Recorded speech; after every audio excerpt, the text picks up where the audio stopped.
भारतीय सिनेमा की प्रथम अभिनेत्री देविका रानी फिल्मी जगत में कदम रखने वाले नायकों के लिए एक मार्गदर्शिका, प्रेरणा स्रोत और मील के पत्थर की तरह थी। फिल्मी जगत में देविका रानी का स्थान युगों तक सर्वश्रेष्ठ ही रहेगा। उन्होंने फिल्मी दुनिया में नारियों के मार्ग को प्रशस्त करने के लिए एक सेतु का काम किया है। देविका रानी ने उस दौर में फिल्म जगत में कदम रखा जब महिलाओं का फिल्मों में काम करना अच्छा नहीं माना जाता था। उस समय पुरुष ही महिलाओं की भूमिका अदा करते थे।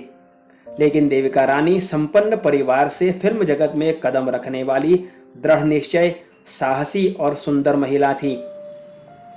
देविका रानी का जन्म 30 मार्च 1908 में वाल्टेयर यानी कि विशाखापट्टनम में हुआ था। उनके पिता का नाम कर्नल M.N. चौधरी था और उनकी माता का नाम श्रीमती लीला चौधरी था। वे विख्यात कवि श्री रविंद्रनाथ टैगोर के वंश में संबंध रखती थी। देविका रानी के पिता कर्नल चौधरी मद्रास के सबसे पहले सर्जन जनरल थे। स्कूली शिक्षा खत्म होने के बाद 1920 के दशक के शुरुआत के वर्षों में देविका रानी नाट्य शिक्षा ग्रहण करने के लिए लंदन चली गईं और वहां पर वे Royal Academy of Dramatic Art और रॉयल एकेडमी ऑफ म्यूजिक नाम की संस्थाओं में भर्ती हो गईं। वहां उन्हें स्कॉलरशिप भी प्रदान की गई।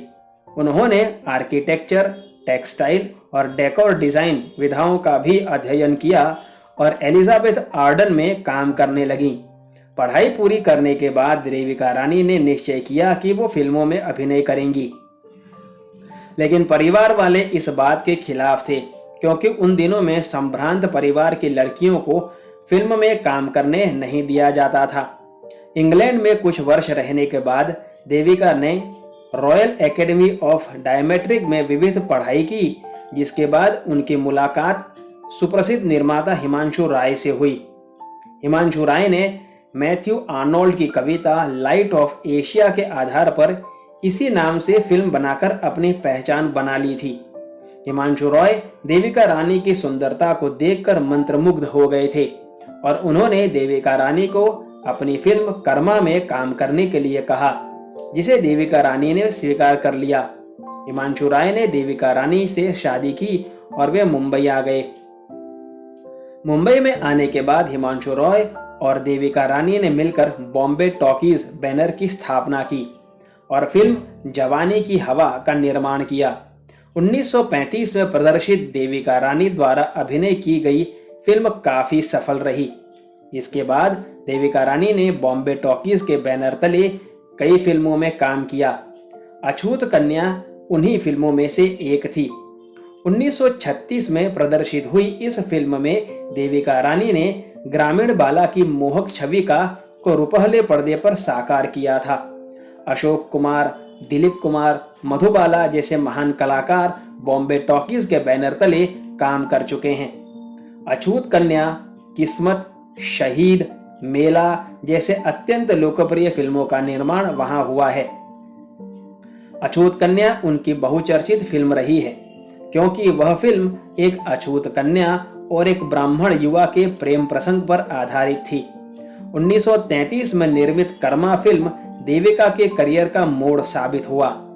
इस फिल्म में उन्होंने अंतर्राष्ट्रीय लोकप्रियता हासिल की और उन्हें प्रसिद्धि के शिखर पर पहुंचा दिया। यूरोप में रिलीज होने वाली अंग्रेजी भाषा में बनी पहली भारतीय फिल्म थी, जिसके लंदन में विशेष शो आयोजित किए गए थे और विंडसर प्लेस में शाही परिवार के लिए उसका विशेष प्रदर्शन भी किया गया था। इस फिल्म की एक विशेष बात यह थी कि देविका ने उस दौर में चुंबन दृश्य देने का दुस्साहस किया था, जब इस बारे में कोई सोच भी नहीं सकता था।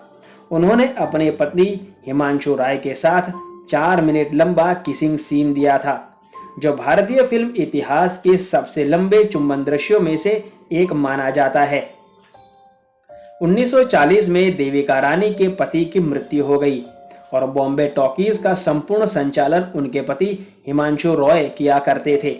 देविका रानी ने अपने स्टूडियो बॉम्बे टॉकीज के संचालन के लिए जान लड़ा दी थी, लेकिन 1943 में सरदार और अशोक कुमार तथा अन्य विश्वसनीय लोगों ने स्टूडियो से नाता तोड़ लेने की वजह से वे हार गईं। उन लोगों ने बॉम्बे टॉकीज से संबंध खत्म करके फिल्मिस्तान नामक स्टूडियो बना लिया, जिसके परिणाम स्वरूप देविका रानी को फिल्मों से अपना नाता तोड़ना पड़ा।